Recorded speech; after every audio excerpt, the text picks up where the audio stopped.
يا أيها الذين آمنوا أطيعوا الله وأطيعوا الرسول ولا تبطلوا أعمالكم. السلام علیکم ورحمۃ اللہ وبرکاتہ. بسم اللہ الرحمن الرحیم. الحمد للہ والصلاة والسلام علی رسول اللہ وعلی آلہ واصحابہ اجمعین. محترم سامعین کرام، میرا موضوع ہے اسلامی شادی پارٹ نمبر 2. اسلامی شادی کیا ہے، اس کے اندر کیا کیا چیزیں ضروری ہیں، نکاح کے کتنے ارکان ہیں، کتنے واجبات ہیں، کتنے سنت اور مستحبات ہیں، انہی باتوں کو آج کے درس میں انشاءاللہ ہم جانیں گے. تو شادی کے یعنی نکاح کے 3 ارکان ہیں. نمبر 1 کہ لڑکا اور لڑکی یا عورت یا مرد جس کی شادی ہو رہی ہے، ان دونوں کے بیچ میں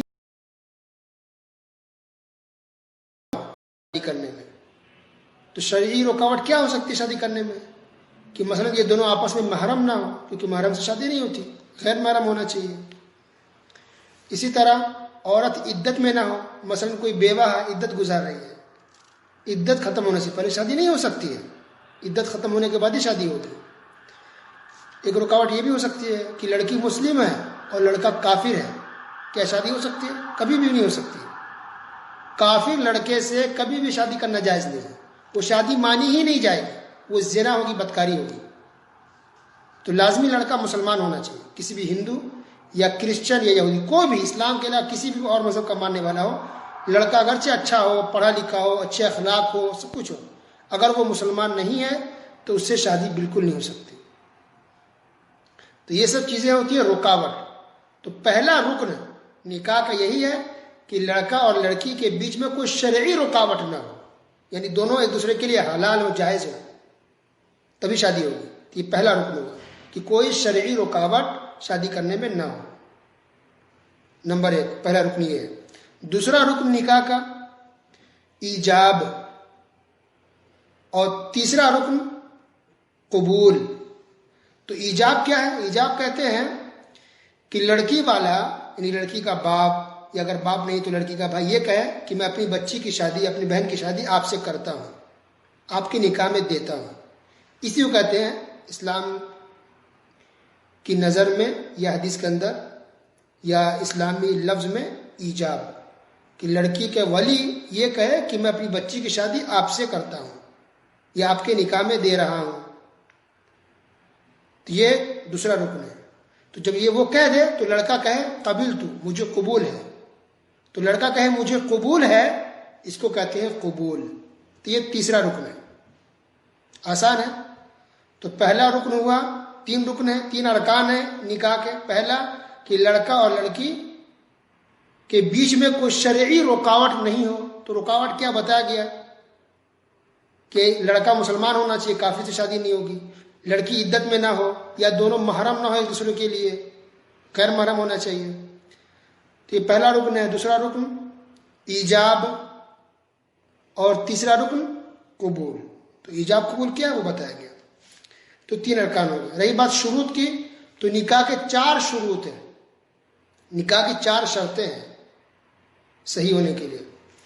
نمبر 1 کہ لڑکا اور لڑکی متعین ہو، فکس ہو، یعنی کس کی شادی پتہ چلنا چاہیے. اب کوئی انسان ہے، اس کے پاس 2-3 بیٹی ہے، تو صرف کہتے میں اپنی بچی سے شادی کرتا ہوں، یہ کافی نہیں ہے. بڑی بھی ہو سکتی ہے، بیچ والی بھی ہو سکتی ہے، چھوٹی ہو سکتی ہے. تو فکس کرنا پڑے گا یہ کون سی ہے، بڑی والی کی اب کر رہے ہیں، بیچ والی کی، یا لاسٹ کی، کیا نام ہے. اسی طرح لڑکا ہے، کسی کے پاس 1 سے زیادہ بیٹے ہو سکتے ہیں، تو فکس کریں کہ کس بیٹے کی شادی ہو رہی ہے، کیا نام ہے اس کا، یا کوئی بھی ہو، فکس ہونا چاہیے. لڑکا لڑکی کون ہے وہ متعین ہو. تو پہلی شرط یہ ہے کہ لڑکا لڑکی متعین ہو، یعنی فکس ہو، پتہ ہو کہ کون ہے. یہ پہلی شرط ہے. دوسری شرط کہ لڑکا اور لڑکی دونوں راضی ہوں ایک دوسرے سے. لڑکا راضی، ہاں مجھے یہ رشتہ منظور ہے، اور لڑکی بھی راضی ہو کہ مجھے یہ رشتہ منظور ہے، یعنی لڑکی سے اجازت لی جائے. گویا لڑکی سے اجازت لینا، پرمیشن لینا یہ ضروری ہے. یہ نکاح کے شرطوں میں سے. زبردستی شادی نہیں کرائی جا سکتی کسی کی، اجازت لی جائے گی. تو اللہ کے رسول صلی اللہ علیہ وسلم نے باقاعدہ حکم دیا ہے کہ کسی لڑکی کی یا عورت کی شادی بغیر پوچھے اور بغیر اجازت لیے شادی نہ کرایا جائے. تو اگر کسی عورت کی شادی ہو چکی ہے پہلے، مثلا اب طلاق شدہ ہو گئی یا مثلا بیوہ ہو گئی ہے، تو اس کو زبان سے ہاں کہنا پڑے گا، یہ اس کی پرمیشن ہوگی. اور اللہ کے رسول صلی اللہ علیہ وسلم نے کہا کہ اگر وہ لڑکی باکرہ ہے یعنی کنواری ہے تو اس کی خاموشی اس کی اجازت ہے. یعنی اس کے باپ یا بھائی پوچھنے آئے اور لڑکی خاموش ہے تو اس کی خاموشی اس کی اجازت ہے، ہاں ہے، کیونکہ وہ شرماتی ہے اسی لیے. تو دونوں راضی ہوں ایک دوسرے سے، یہ دوسری شرط ہے. اور تیسری شرط نکاح کی یہ ہے ولی کا ہونا. ولی نکاح کراتا ہے، یعنی ولی شادی کروائے گا نا، تو ولی کا ہونا ضروری ہے. بغیر ولی کے نکاح نہیں ہوگا. اللہ کے بہت ساری حدیث ہے، اس میں سے ایک یہ ہے اللہ کے رسول صلی اللہ علیہ وسلم نے ارشاد فرمایا لا نکاح الا بولی، بغیر ولی کے نکاح نہیں ہے. دوسری حدیث یہ ہے ایما امرأۃ نکحت بغیر اذن ولیہا فنکاحها باطل، کہ کوئی بھی عورت اپنا نکاح کر لے ولی کی پرمیشن کے بغیر، ولی کی اجازت کے بغیر، تو اس کا نکاح باطل ہے، باطل ہے، باطل ہے، ریجیکٹڈ ہے، یعنی مردود ہے، کینسل، مانا نہیں جائے گا.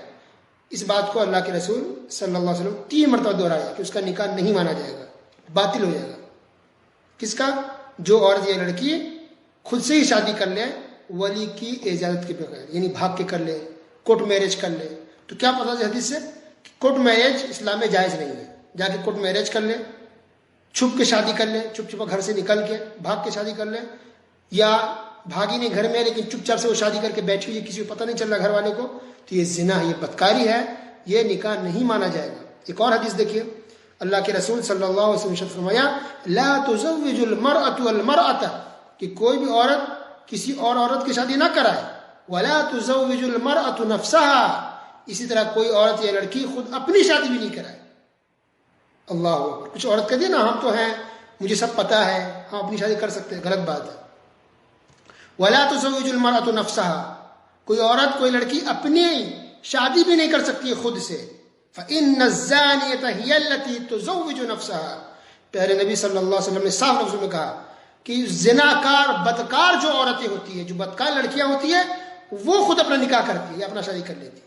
لیکن جو دیندار ہوگی، اچھی ہے، پاک دامن ہے، تو کبھی بھی اپنی شادی اپنے نکاح خود سے نہیں کرے گی. اللہ اکبر. یہ حدیث کافی ہے. لہذا ولی کی اجازت ضروری ہے، ولی کا ہونا ضروری ہے، یہ نکاح کے شرطوں میں سے ہے. اور نمبر 4 اور آخری نکاح کے شرطوں میں سے یہ ہے گواہ کا ہونا. نکاح پر 2 عادل گواہ ہونی چاہیے، یعنی 2 گواہ ہونا چاہیے. اور 2 گواہ ایسے بھی نہیں کہیں سے پکڑ کے اٹھا لو، جسے کورٹ میرج کرتے ہیں کسی کو پکڑ لیتے ہیں، ایسا نہیں. ایسا 2 گواہ ہو جو دیندار ہو، سچا ہو، اچھا آدمی ہو، سچ بولنے والا دیندار ہے، تو ایسے 2 گواہ چاہیے شادی کے اوپر. ٹھیک ہے. تو یہ 4 شرط ہے. نمبر 1 کہ لڑکا لڑکی کون ہے یہ پتا ہو، فکس ہو جائے کہ کون ہے. نمبر 2 کہ لڑکا لڑکی دونوں راضی ہو، دونوں کی رضامندی ہو. اور نمبر 3 تیسری شرط نکاح کی ولی کا ہونا. تو ولی کون ہوگا؟ لڑکی کا باپ ہوگا. اگر باپ نہیں ہے تو دادا ہوگا. دادا نہیں ہے تو اسی طرح سے چچا، اپنا چچا باہر کریں، یا اپنا چچا نہیں ہے تو اپنا بھائی جو سب سے قریبی ہے، اپنا محرم، وہ لڑکی کا ولی بنتا ہے، کوئی اور نہیں بن سکتا ولی. اور نمبر 4 چوتھی شرط نکاح کی گواہ کا ہونا. 2 سچے دیندار اچھے انسان کو گواہ بنایا جائے. یہ دونوں گواہ مرد ہونی چاہیے، عورت گواہ نہیں بن سکتی شادی میں، مرد دونوں ہونے چاہیے. یہ ہو گیا شرط. رہی بات واجب کی کہ نکاح کے واجبات کیا ہیں، تو مہر کا ہونا. مہر جس کو صداق بھی کہتے ہیں، تو مہر نکاح کے واجبات میں سے ہے. مہر ہونا ضروری ہے. مہر کتنا ہونا چاہیے؟ 15 تولہ سونا، 20 تولہ سونا نہیں. کتنے پیسے ہونی چاہیے؟ 15,000 ریال، 50,000 ریال، 30,000 ریال، 2 لاکھ، 3 لاکھ روپے نہیں. اسلام نے فکس کیا ہی نہیں ہے مہر کو. اسلام نے چھوڑ دیا ہے دونوں کے گھر والے کے اوپر، لڑکا لڑکی کے گھر والے کے اوپر، جتنے پہ دونوں راضی ہو جائیں. اسلام نے کوئی فکس نہیں کیا ہے. کم سے کم بھی ہو سکتا ہے، زیادہ سے زیادہ بھی ہو سکتا ہے، میڈیم بھی ہو سکتا ہے. جس کی جو استطاعت و حیثیت ہو، جو جس طرح سے رکھنا چاہے رکھ سکتے ہیں، بس کچھ نہ کچھ ہونا چاہیے. تو اگر ایک کپڑا بھی اگر مہر میں رکھا جائے تو صحیح ہے، نکاح ہو جائے گا. ایک گھڑی بھی اگر دے دے، واچ، نکاح ہو جائے گا. ایک موبائل دے دے، نکاح مانا جائے گا. 1 گرام بھی اگر، تولہ تو چھوڑیے، 1 گرام، بس 1 گرام بھی اگر گولڈ دیا جائے، نکاح ہو جائے گا. ٹھیک ہے, 100 روپے دے تو بھی نکاح ہو جائے گا. اسی طرح 50 درہم پر بھی نکاح ہو جائے گا, 100 ریال میں تب بھی نکاح ہو جائے گا, 500 درہم ہو پھر بھی نکاح ہو جائے گا. کچھ بھی پیسے ہو یا کوئی سامان ہو, چھوٹے سے چھوٹی چیز ہو, کم سے کم پیسے ہو, 100 درہم میں بھی 100 روپے میں بھی نکاح ہو جائے گا, کوئی حرج کی بات نہیں ہے. تو اسلام نے مہر کو فکس نہیں کیا ہے, جس کی جو استطاعت ہو یا جس پر جو دونوں خوشی سے راضی ہو جائے وہ مہر ہے, اور اس طرح سے شادی کرا دی جائے. تو اس کی ثبوت بھی ملتے ہیں. صحابہ کرام میں سے کی صحابیہ تھی, صحابیہ دیکھیے آج کچھ لوگ نا اپنا دکھاتے ہیں اسٹیٹس کہ بڑے گھر کی ہے تو اتنا ہے, تو بڑے باپ کی بیٹی ہے تو بڑے بھائی کی بہن ہے. یہ سب غلط بات ہے. اب کتنے بڑے بھی اونچے ہو, بہت پیسے والی ہو, بہت اونچے خاندان کی ہے, صحابیہ سے بڑھ کے نہیں ہو سکتی.